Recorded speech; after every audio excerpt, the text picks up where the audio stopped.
Mimi, what are you doing now? Oh, hi, Jordan. Well, I was looking all over the place for my wax paper. Yeah. You know, not a lot of people uses wax paper, except older people like me. My mom used to use it. But it's just one of the things that I was going to discuss on YouTube before, but I just thought, well, maybe somebody wouldn't be interested. You know, people talk about the supernatural and stuff with God, who is supernatural, uh, spiritual world.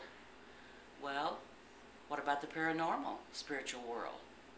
I know if atheists are out there and stuff, do they believe in any spiritual world whatsoever? You can't believe in one without the other. Alright. So, I've lived in this house for 2 years, and we had to sign a document when we moved in because a person died here, and it wasn't violent death that we know of. It was just a natural death, and always been strange ever since I've lived here. I always tried to put things off and say, oh well, we tried to rationalize every single thing, but some things just can't be rationalized.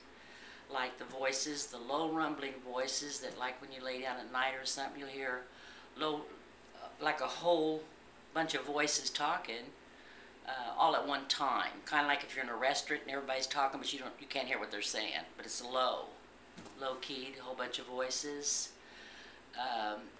Heard audible voices then. See, my wax paper don't go up there. I found it way up there. My wax paper goes with where everybody puts their paper products. And with my paper bags, plastic bags, and all that stuff. Well, also, you can come down and follow me here. My front door was open, and my son goes out to his car. He comes back in, and the door is almost locked on him. He couldn't get in, almost. Wow. Back here, my husband and I were checking out the furnace in the door here, and we're both standing in the hallway, and his name is Mel, and it's like 2 people heard this, not just one. So, and somebody just said, Mel? Like a question mark. Mel? And I looked at him and he looked at me. He said, what the heck was that? I said, I don't have a clue. And so, this room here is, my son's been sleeping in here, and I was in my bedroom over here, and I watched the door close by itself, because you can see it from there. Yeah. I watched it close by itself. It's closed. My son opens it back up. It closes again. I saw it. Wow. And so, then in the living room, me and my grandson was just sitting here one night and watching TV, and somebody said, hey. Yeah, I heard it too. Hey. So, you know, that's just some of the things that have happened. My sister come to visit. She was tormented in that same room my son was in the whole time. The spirit doesn't seem to be mean. Just, kind of mischievous sometimes by hiding things, putting things in different places, then bringing them back. What about the lamp?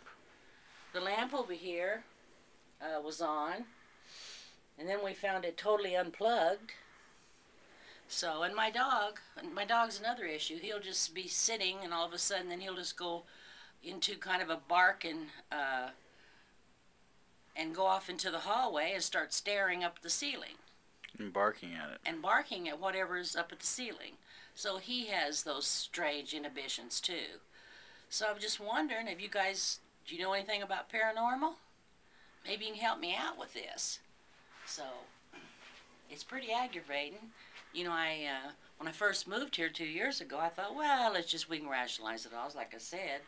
But then I just finally got to the point that I said, look, I said, I know you're here. I don't want to see you. I don't want to see you at all. To be scared. But you can stay here. Maybe I shouldn't have told them that that they could stay here, or she could stay here. Right. Maybe I should have just said, no, you have to go.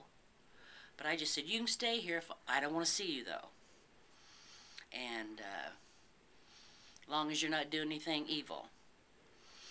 Anyway, maybe some input from some paranormal investigators out there, or somebody's had some similar experiences. So I'll talk to you later. Bye now.